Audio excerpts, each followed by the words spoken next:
right, so when I was 12 years old, I was the youngest member of Drum Corps International. And for those of you who don't know what Drum Corps International is, think about marching bands that march around in the summertime. I was a band geek when I was 12 years old. So my first experience in a high-performance team was when I was 12.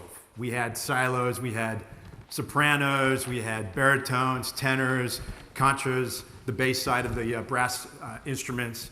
We had percussionists, the cool people over there, and we had these visual folks that were trolling flags around.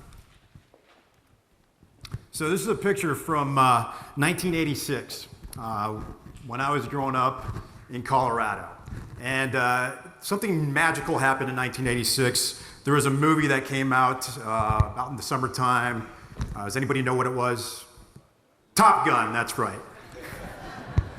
So 15 years later, I find myself getting shot off the front end of aircraft carriers, going in combat missions into bad places around the world. I can talk to you about hundreds of missions, and so can Tom Friend, and so can Chris Alexander. But the one mission I want to speak to you today about is August 10th, 2001. We go through a Top Gun syllabus where we become mission commanders. We have to lead the planning sessions, we have to lead the briefs, we have to lead the debriefs. On this particular mission, it was a very dark night. We were in the Bay of Bengal, and we went out to execute the mission. We went out with 3 Tomcats versus 7 Hornets that night. And everything was going great. I turned the section around, the division back home towards the boat. We did what we needed to do, mission accomplished.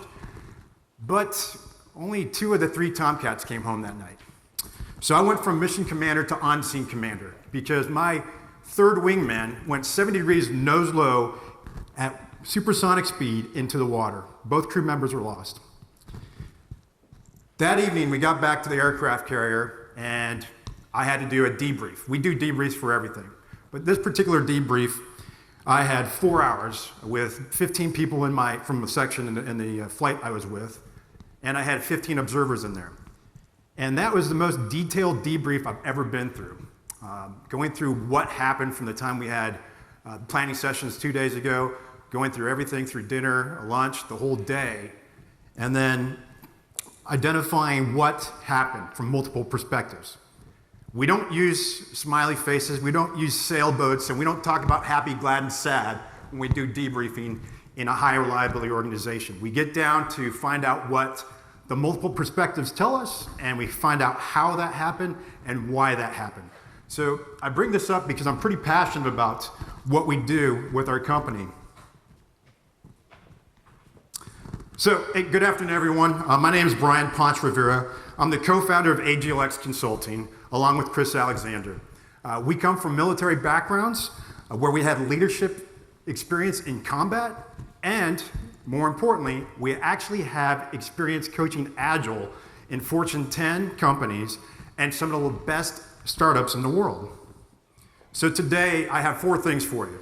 Number 1, I want to make sure when we walk out these doors, we all have a shared understanding of what a team is. Number 2, Steve Denny went over it this morning, but we'll cover it lightly again today. We'll understand why networks are important. Number 3, I want to share with you what we call the fatal flaw in Agile. And finally, I'm going to give you some ideas on how we can fix that fatal flaw. So let's go for a trip. I want you to think about what a team is. How would you describe a team to somebody from another planet?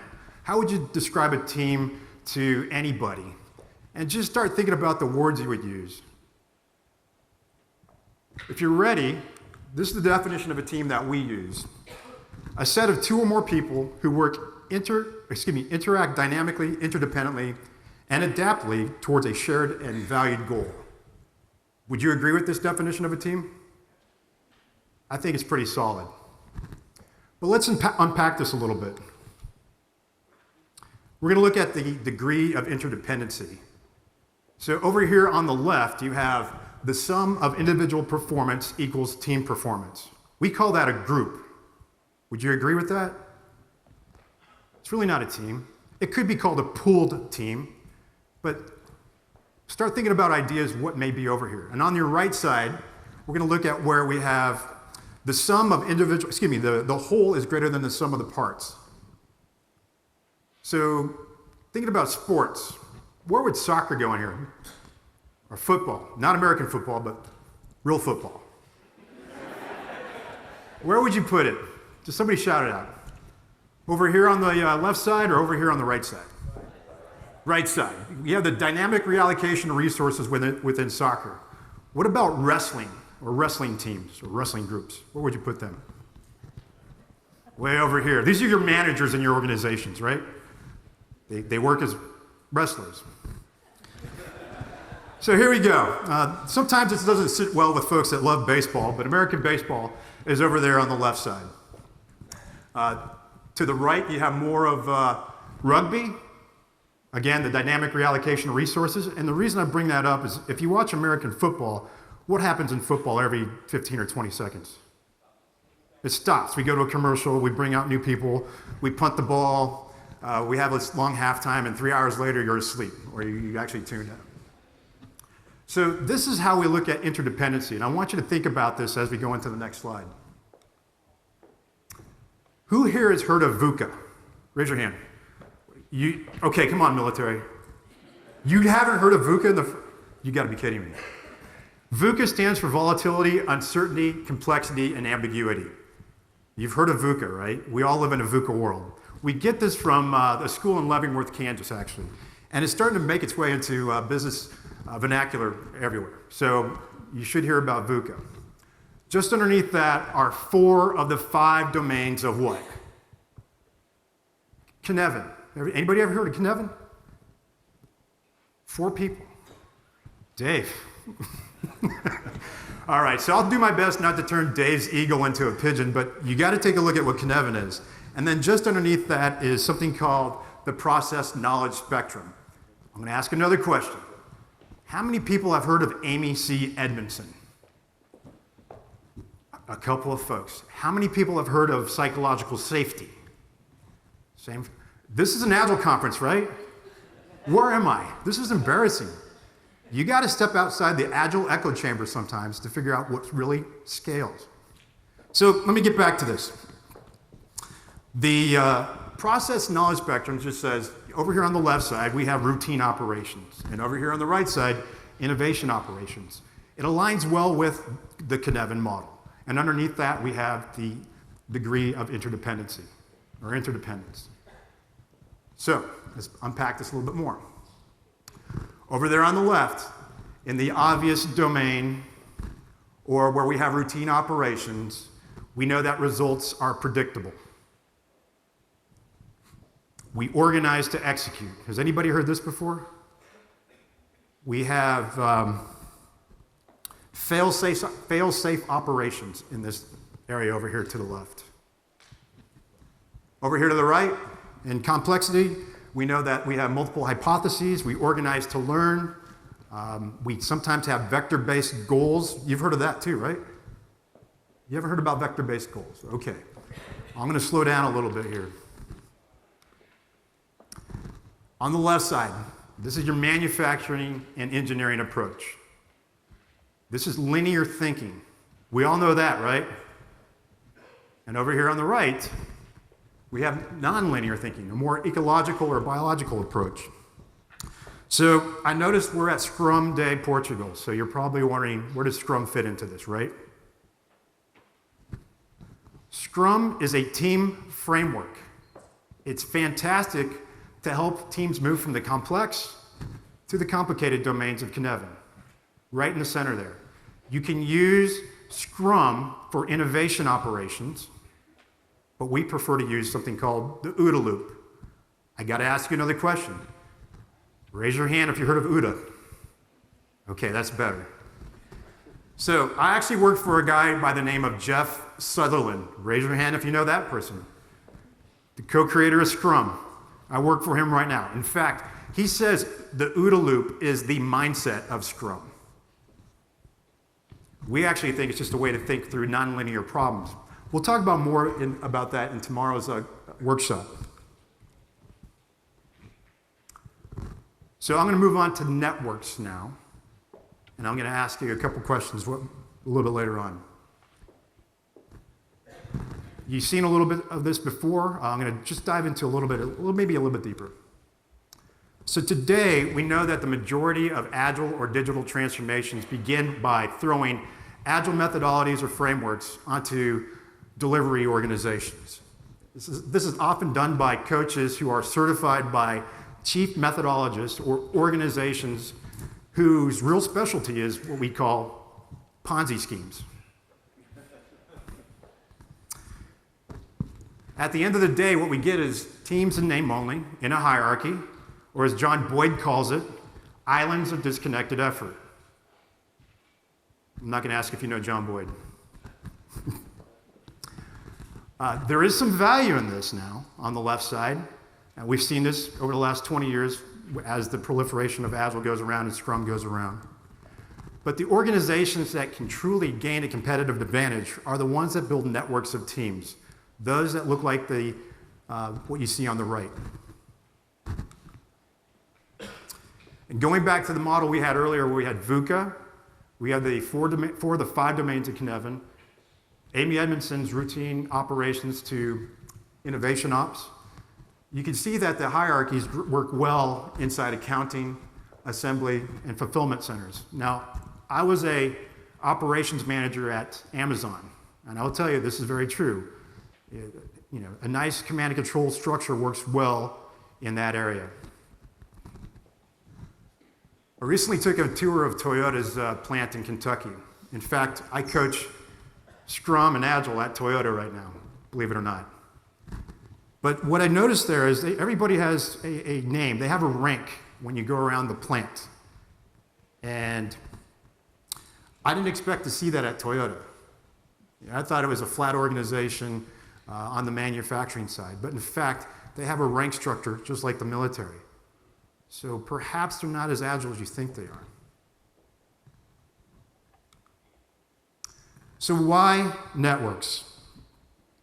Well, from an innovation standpoint, we need to make interdependent networks of small teams, and that's from Tim Brown. Design thinking, anyone? Has anybody heard of design thinking? Okay.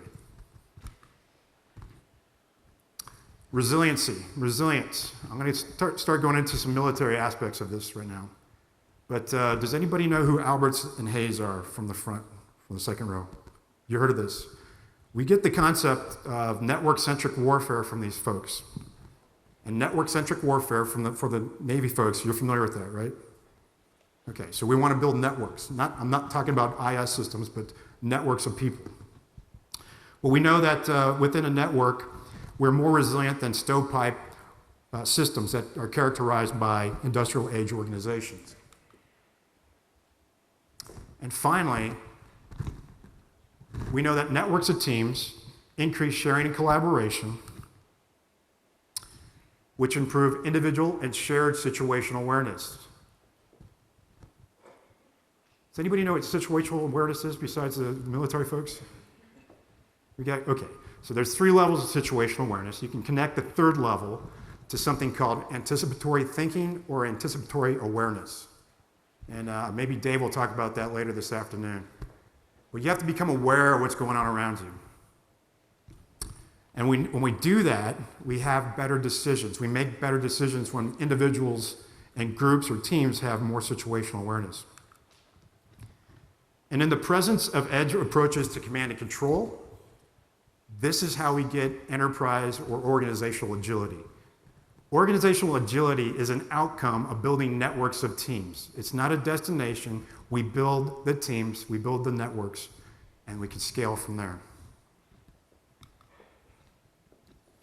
There are other reasons why we want to build networks. And Steve Denny brought up a great book this morning. He said, Stanley McChrystal's Team of Teams. There's a quote from here that says, it takes a network to defeat a network.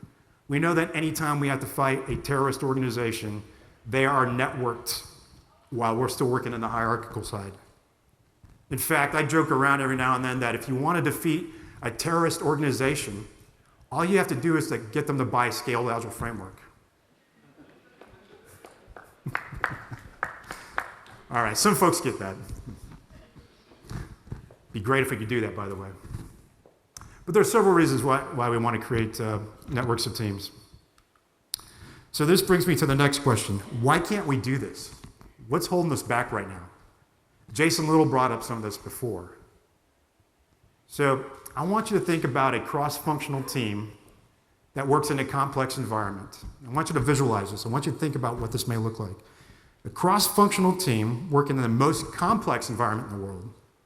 These folks are some of the most technically savvy folks ever. They're highly educated, and they work directly with their customers. Does everybody have a visual of what that may be?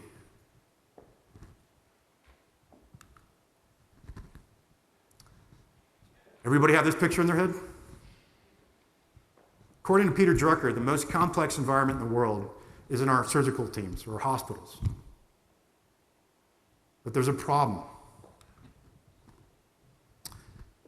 Right now in the United States, the third leading cause of death is preventable medical errors. 70% of which can be attributed to bad teamwork. Poor teamwork actually kills people. The same is true in England, and when you look around the world, you'll see that preventable medical errors are an issue. 70% are attributed to bad teamwork. Have you guys heard this study before? Pretty scary, isn't it? When you break it down a little bit further, you can see that leadership, communication, mission analysis, which is how you actually plan, how you do a stand-up or a brief, and how you do a retrospective or debrief. You've got to know how to do that, not just the fact that you need to do it. You need to know how to do an effective one. Situational awareness, understanding what's going on around you. And of course, decision making.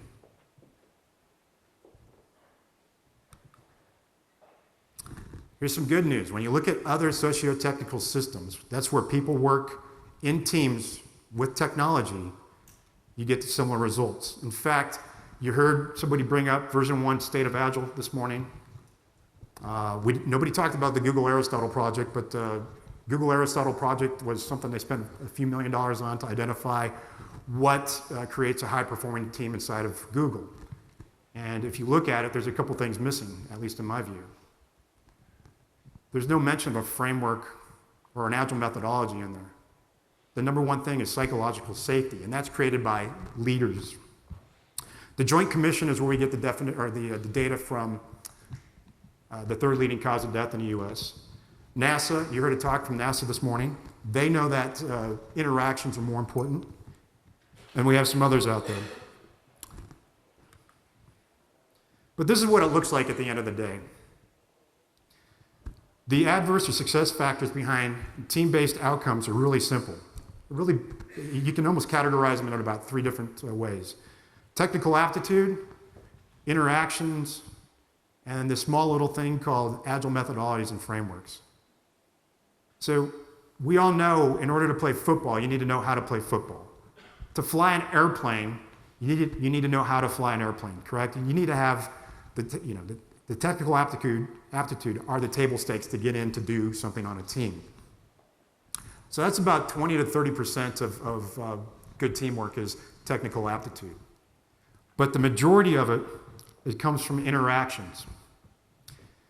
Again, we're going to look at leadership, communication, mission analysis, decision-making, situational awareness, adaptability, assertiveness, and empathy. How many people have ever flown on a commercial airline, by the way? Should be everybody, right? The reason it's one of the safest ways to travel right now is because we've had really smart people work with crews to develop these teaming skills. You know that an airline crew, when they meet, they don't fly together for years at a time. They usually meet for the first time when you go flying with them. They don't have stable teams. But what we find out is when you look at oil and gas and you look at healthcare, the same problems exist there. Are these not the same problems we have in Agile right now? We don't know how to communicate with one another. We don't know how to execute closed-loop communication. We don't know how to create psychological safety. We don't know how to plan as a team. We don't know how to debrief effectively. All these things are captured in there. But here's what's something interesting for you. 3 of the 4 realms contributing to collaboration are found in there. That's communication, mission analysis, and situational awareness. The fourth is critical thinking, and we'll come back to that a little bit later. So let's take a look at agile process and frameworks for a moment. We have Scrum, we have Kanban, we have Less, we have Safe, we have all these things out there. But right now, they're only good for 7 to 10% of what really makes an organization agile. So I don't know what's worse, buying the nonsense that people sell or selling more nonsense. So, what makes this really bad is we have chief methodologists out there creating new approaches, case-based approaches, pseudoscience, and they're targeting you into 7 to 10% of what really makes an organization agile.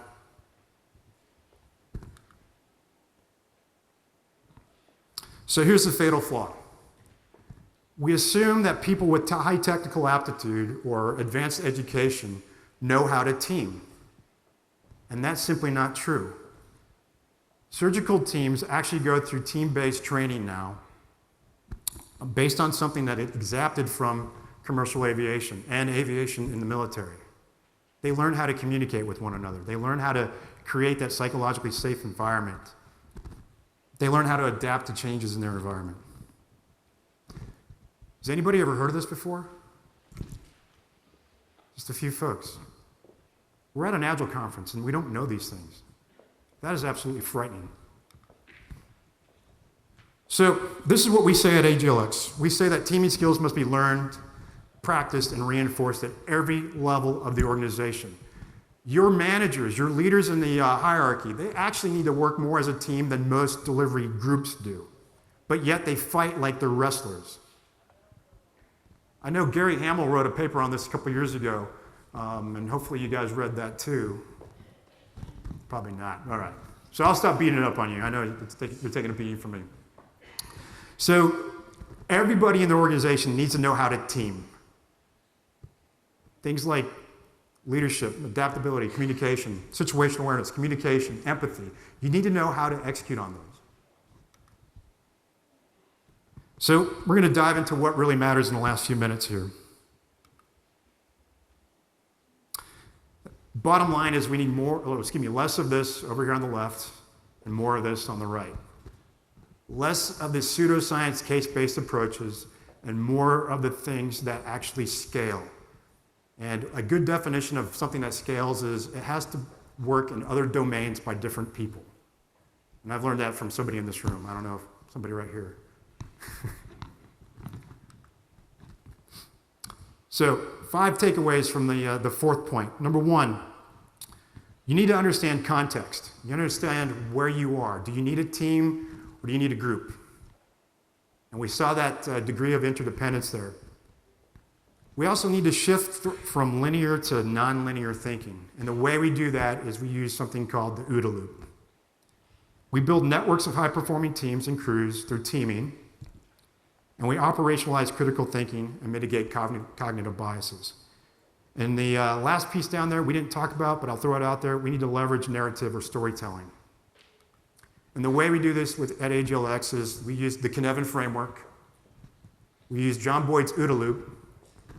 We use lessons from teaming, which come from human factors, and more specifically something called crew resource management in aviation. And that's moved out into healthcare organizations. The way we operationalize critical thinking is through something called red teaming. I hesitate to ask this, but has anybody heard of red teaming before? Military guys? Yes, you've heard of red teaming. So we red team to become self-aware. We red team to learn how to critically think. We red team to mitigate cognitive biases. And we learn how to learn about other cultures through red teaming. And leverage the power of narrative. We use something called sense maker, which we may touch on tomorrow. But storytelling is key. So I'm going to get you guys on schedule. I rushed through this today. We have 5 minutes remaining, but I want to get you out for lunch. And for those of you that are coming to our workshop tomorrow, we're going to dive a little bit deeper into this and realize that we have about, I'd say, 60 hours of content we can go through, but we have 4 hours to do it. And I want to thank you for your time, and I want to thank Hugo for bringing us out here. And I'll turn it over for lunchtime, correct? All right.